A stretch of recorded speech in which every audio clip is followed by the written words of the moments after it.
Hello everyone, I just got back from my 30-day vacation and had my friend taking care of the tank while I was gone. So I just wanted to show you guys what it looked like on day one of my return from my vacation.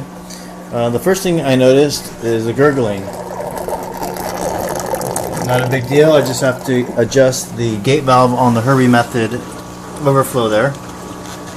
Other than that, the tank looked pretty decent. There is some algae on the glass there, very light film of algae, but I'll be able to get that off. A little bit of brown diatom there and over there, but that should be going away pretty soon. I'll change out the media in the GFO there, and I'll change out the carbon in the media bags. The skimmer was not going. It was a little low. I put some RODI water in there, and I'm going to go ahead and do a 25% water change now and test for parameters tomorrow and see what else I need to adjust. But all in all, not too bad for being gone for a month. I only have the 2 damsels in there that I'm going to end up trapping and getting out of the tank. I used them to start the cycle, but now they'll be taking up my bio load, and I'd rather use that bio load for some nicer fish that I want to introduce into the system. The damsels did their job in cycling the tank, so I'm going to go ahead and make a trap and get them out of there. They're the only fish in there, so it shouldn't be too hard. Other than that, we'll go ahead and do some more adjustments, and I'll show you what I do as I progress along in the video. I want to show you guys the saltwater level. 30 days ago when I left, the saltwater was up to here. That's where the water was when I left, and 30 days later it's all the way down here from evaporation. So something to keep in mind if you guys are storing water for a long time. Keep in mind that evaporation level, especially if you're mixing your salt and you get that water evaporation, your salinity level is gonna rise. So let's go ahead and continue on the maintenance of the tank that I'm doing, as well as some updates I'm going to share. Alright guys, so I just received my shipment from Reefs to Go. These are obviously my cleanup crew. It's a bunch of snails and crabs. Some of them are already made it up on top of the rock.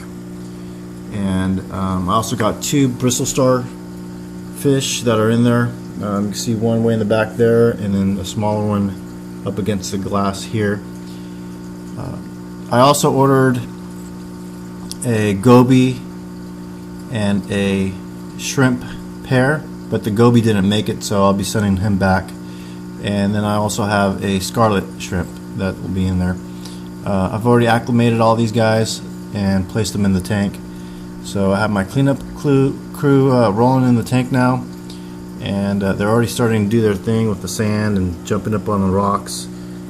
So it'll be something to watch now. It's not a totally empty tank. So we'll go ahead and continue on with my updates. The tiny frags I have placed in the tank are now open. The little zoes, green ones, all opened up nicely. It's a really 2 small pieces of frag, but you know what? I have a reef tank. It's official. Be nice to watch these little guys grow and get more heads and whatnot. But there they are. First corals I have. By the way, these came free with the Reefs to Go order that I placed. It was a Black Friday sales order, so I went ahead and did it and got all the cleanup crew and a shrimp goby pair, but the goby didn't make it, and then a peppermint shrimp, or not a peppermint shrimp, but a scarlet shrimp, and then this guy came in for free. So there you go.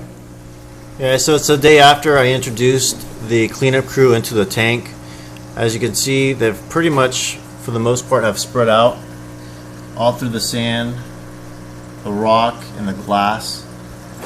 I went out today and purchased a few pieces of just uninhabited shells so that they can, the hermit crabs can move into bigger shells when they grow out of the ones that they're in right now. So you see some shells at the bottom. Those aren't dead creatures, those are just empty shells that I purchased today. Here's a turbo snail that has just been hanging out here. I'm not sure what's going on with the hermit crabs surrounding them. I don't know if they're treating them like a queen or what, but they need to get to work real soon here. And then a bunch of turbo snails up here gathered and stayed there.